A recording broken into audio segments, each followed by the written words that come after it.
Hello guys, আসসালামু আলাইকুম। আশা করি আপনারা সবাই ভালো আছেন, সুস্থ আছেন, সুন্দর আছেন।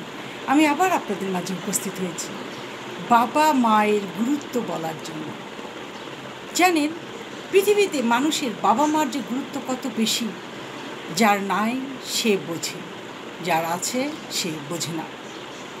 দেখেন, আপনি একটা বিপদে পড়বেন, সবার আগে বাবা মা আপনাকে দোয়া করতে থাকবে। বাবা মা ঘরের আলো।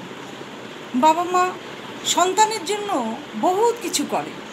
সন্তানকে নিজের পায়ে দাঁড় করিয়ে দেয়, সন্তানকে কিছু দিয়ে তাদের মাথা গোজানের ঠাঁই করে দেয়, তাদের সব কিছু করে দেয় বাবা মা।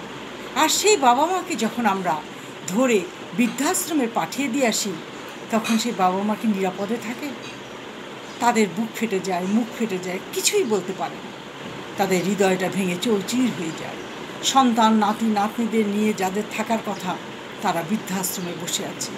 এই মর্মান্তিক কষ্টটা এই বৃদ্ধ বয়সী বাবা মা সহ্য করতে পারে। তাই বাবা মাকে বৃদ্ধাশ্রমে না দিয়ে নিজেদের কাছে রাখুন না। দেখুন না, বাবা মা মানুষকে, ছেলে মেয়েদেরকে কত ভালোবাসে, নাতি নাতি কত ভালো।